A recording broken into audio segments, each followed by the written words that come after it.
The East African nation of Eritrea is vowing to pull its troops out of Ethiopia's northern Tigray region. Eritrea's information minister confirmed the military presence in Ethiopia to the United Nations on Friday. They have been assisting Ethiopian forces in their conflict with the Tigray regional government. The admission came after months of denials. Thousands of people have died and hundreds of thousands more have fled their homes since fighting erupted last November. Now, there are disturbing reports about war crimes and other atrocities happening in Tigray. The UN says women have been the target of systematic rape and sexual violence from all warring parties. For more on this, I want to bring in Africa correspondent for the Associated Press, Cara Anna. She joins us now from Nairobi. Cara, thank you for joining us. You've been reporting on the refugees trying to get out of the Tigray region for some time now. What are they going through? We recently, first of all, thank you for this. We recently went to Sudan to speak with people who continue to leave the Tigray region. And sometimes these are people who literally had just walked across the border. We are seeing people who, lifted up their shirts and showed us beatings, welts from beatings on their back that they said they had received from, Eritrean forces, who stopped them and beat them, and sort of one of them overheard a phone call in which they said, should we kill these guys or just let them go? Somebody walked in with a gunshot wound. Just people come in with stories of physical abuse. You have women coming in telling tales of being raped, being gang raped. You also have people talking about just what the United States has alleged ethnic cleansing, people coming in and saying their communities are emptying of ethnic Tigrayans. In some cases, people are being rounded up by authorities from the neighboring Amhara region who say, this is Amhara now. Get out, or we will make you go, or if you're going to stay, then you can have an identity card, but you will no longer be Tigrayan. You will be Amhara like us. So people are traumatized, and they really don't know what is going to happen next or when they will be able to go home. And Cara, you mentioned ethnic cleansing. Is that that there are claims of that? Is that the consensus from international observers? And if so, why isn't more being made of this? The United States, for one, perhaps the first, was the one who said, we believe that ethnic cleansing is happening in Western Tigray, which is where the Amhara forces are, people tell us the Amhara forces are sort of rounding up people and sending them out. That's why more isn't being made of it.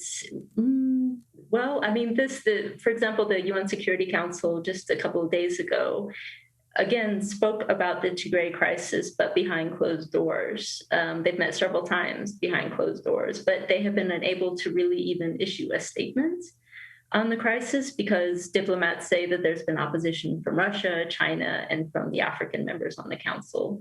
So while witnesses tell us and others over and over that ethnic cleansing is occurring, they also sort of ask, where is the international community? Why isn't anyone doing anything about this? Yeah. Well, UN officials also say that troops are using sexual violence as a weapon of war. What is the response to those accusations in Ethiopia? Well, for one thing, Ethiopia unfortunately does not say a lot to me necessarily, but they have in general sort of denied that perhaps their forces are doing it as much as perhaps Eritreans in general have been accused a lot. And at least one member of the Tigrayan interim government administration has been rather outspoken about, this is a terrible problem. A lot of women have been raped, have been gang raped. But the Ethiopian government itself, it admits that there are atrocities, bad things occurring, but they do not necessarily they don't necessarily like the scrutiny that this crisis is receiving, this conflict is receiving. So they are trying to do their best to sort of keep everything quiet. The internet remains off. So getting reports, getting evidence and such from the Tigray region has been just incredibly difficult. And so that leaves it up to, refugees, people literally walking out of the region. to tell the world in some cases, or to tell the limited number of international media that have been allowed in. But in general, it's pretty safe to say that the Ethiopian government is not very happy with news coming out about anything negative going on there. Well, we did hear last month Ethiopia's prime minister say that soldiers who were found responsible for rape in Tigray will be held accountable. That was a month ago. As you're explaining, they sort of just want the whole thing to go away, at least as far as international eyes are concerned. Has his government actually followed through on this promise? They might be doing it. Yes, they have set up, I believe, what is some sort of independent body to look into these cases, these reported cases. It sounds like they have set up a hotline so people, can call and sort of report sexual assaults, rapes.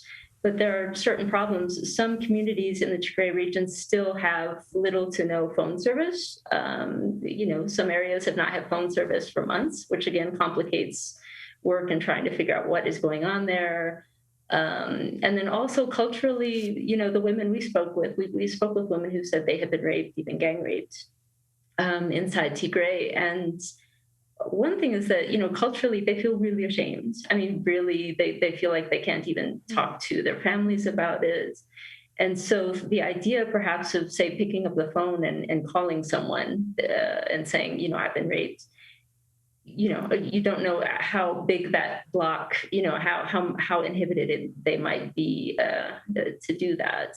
I also want to mention that, most of the health centers across Tigray, granted this is a region of like 6 million people, have been looted or destroyed. So if you can imagine that there's a woman who has been raped or gang raped, she often has nowhere to go. The health center may have like nothing, no emergency contraceptives, nothing for possible exposure to HIV.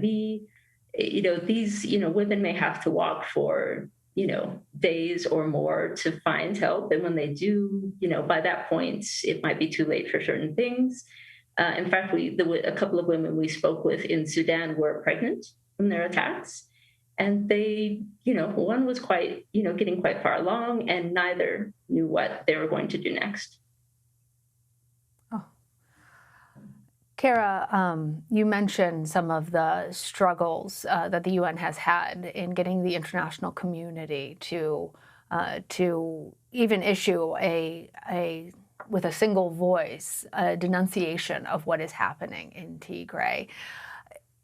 Is the UN or the international community able to do anything more? And is it in part just a lack of international will? What more needs to happen for people to become concerned about this?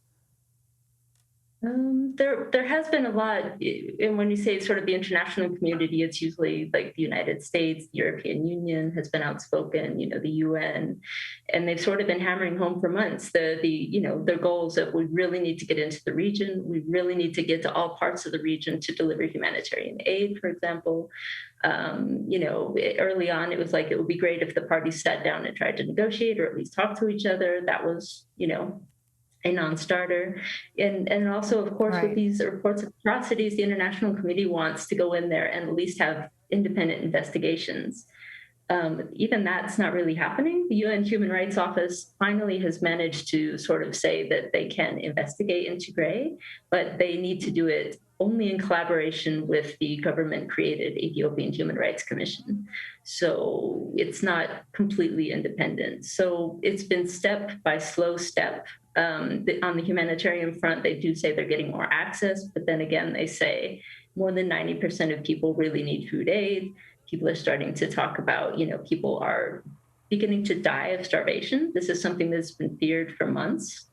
And just in general, there is a vast, rural part of Tigray that people really haven't reached, and no one really knows what's going on. And that is, that's alarming the international community. But, it's just really interesting talking to humanitarian workers, for example, who say, I can't tell you how bad it is. I can't talk to you about it because we might jeopardize, the access that we've managed to get so far. So that gives you a sort of sense of some of the difficulties just involved in simply getting in, period, physically getting into the region. Cara Anna, thank you for keeping this on all of our radar and bringing these stories to us. Thank you.